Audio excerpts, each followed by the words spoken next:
Marie, can I have that information for Mr. Rashid's group? He'll be here in a few minutes. I'm working as fast as I can.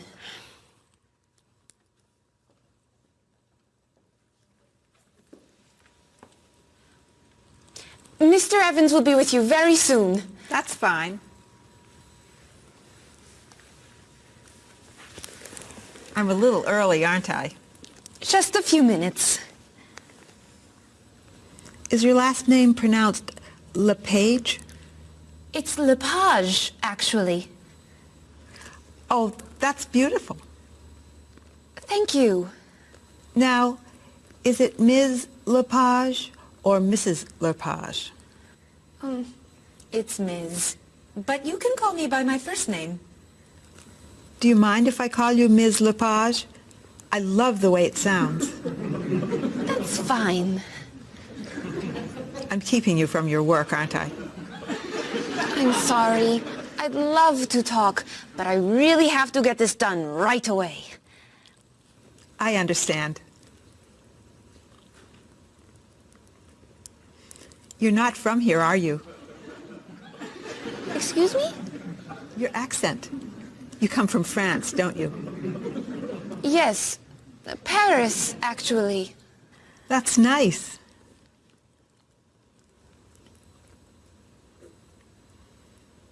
It sure is a beautiful day, isn't it?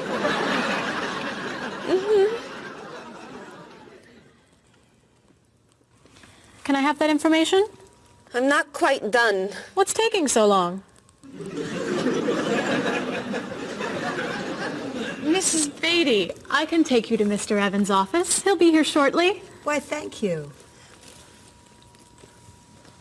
Beautiful day, isn't it? Yes, it is.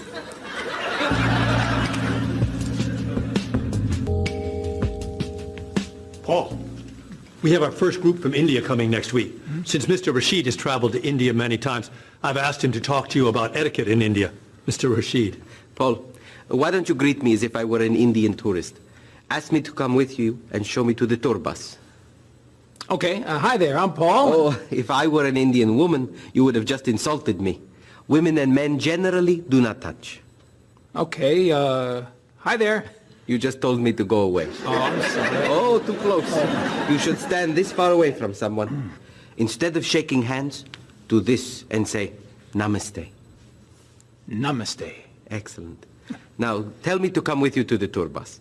Okay, come with me. This is a rude gesture in India. Do it like this. Come with me. Good, good. To the bus over there. I know, I just insulted you. Pointing with your fingers is considered impolite. Use your chin instead. To the bus over there. I'm never gonna get this. You're doing wonderfully. Oh, thank you, Mr. Oh, too close!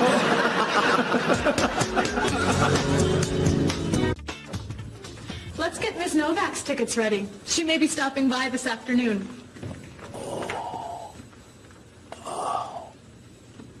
Paul, are you okay? No, I feel awful. What's wrong?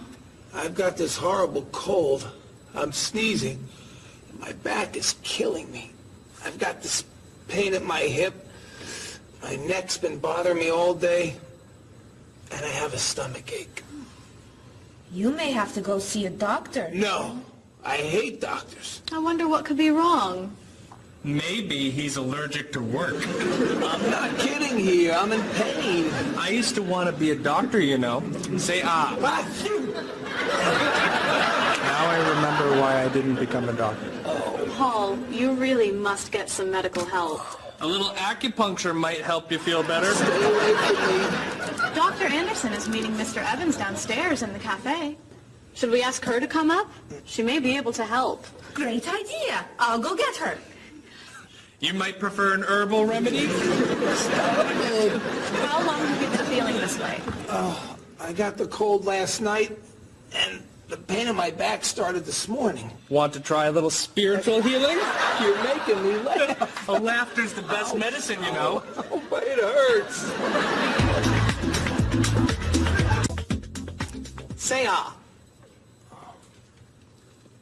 Cover your face, Doc. Well, you have a cold, that's for sure. What about the other stuff? The pain in the back and the side? Well, have you taken any medications lately? Just some over-the-counter stuff. Painkiller, cold tablets, nasal spray. Well, that sounds okay. And some cough medicine, vitamins, and acid. That's a lot of medicine. And some decongestant. That's too much medicine in one day. That must be why you're feeling so bad. Have you been around anyone else who's sick? My friend Don has had a cold all week. We lifted weights last night for about an hour, ran 5 miles. He had to walk the last mile. Is that your usual exercise routine? Yep. I started it yesterday. Well, that explains it. You exercised too much. That's all? That's all. A little chiropractic treatment might help you. Stay away from me.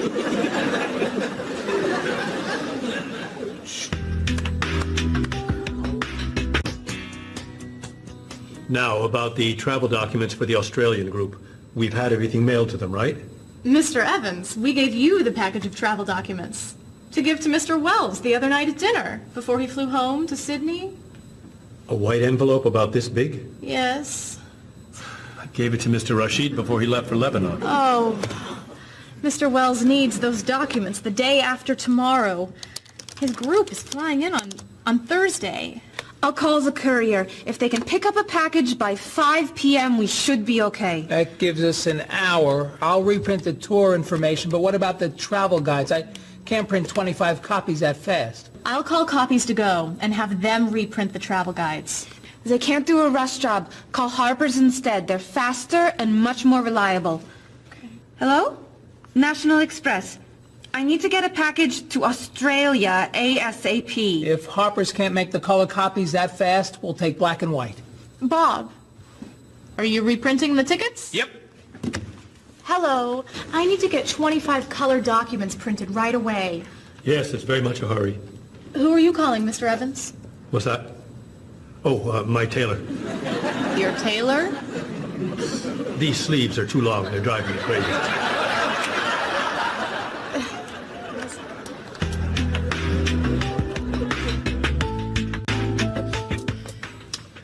Thank you, everyone, for fixing my mistake with Mr. Wells. Now, I've asked Cheryl to plan a party for his group next Friday, and I'd like for everyone to help. Cheryl, do you have a plan? Yes, I do. Marie, I'd like to have you choose the restaurant for the party. I'd love to. Bob, I'll let you choose the menu. You will? Mm-hmm. Paul, could you plan the music? Yes. Good. Now, Marie, I called 10 restaurants and had them give us a price for a party room. These two had the best prices. The Green Room's a nice restaurant. Great. That's my favorite, too.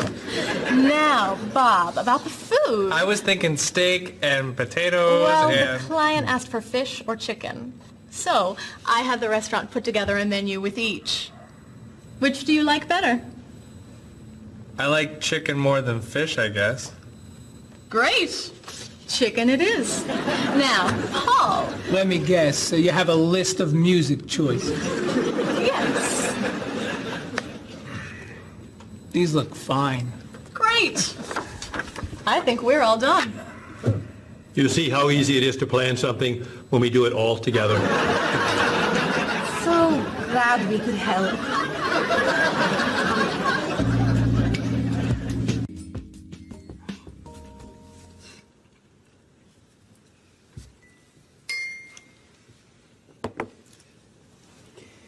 Another wonderful dinner, Cheryl. Thank you. You're welcome. I really enjoy cooking, actually. When I was young, I thought I was going to be a chef. You could be a chef. These cookies are fantastic. Why didn't you become a chef? My mother talked me out of it. She thought I would always have to work at night. She was afraid I would never meet a man and get married. She was probably right. If you were a chef, you wouldn't have met Bob. How do you know? Before he met you, Bob only ate fast food. It's true. Your mother must have been very happy when you and Bob got engaged. She was. Hey, you'll never guess what Bob was going to be. Cheryl. A rock musician. Basketball player? No. Bob was going to be a dancer. He was actually in the state ballet when he was young. No kidding. You never told me this. I could have been a great dancer. What made you change your mind? The diet was too hard. I had to stop eating everything. Chocolate cake, fried chicken, potato chips. I tried. I might have been able to do it. But then they said, no more bread and butter. Bread and butter, can you believe it? And that was the end. Wow, Bob. I never knew. Do you enjoy watching ballet at all? I can't. I'd like to. But as soon as the music starts, I get very, very hungry.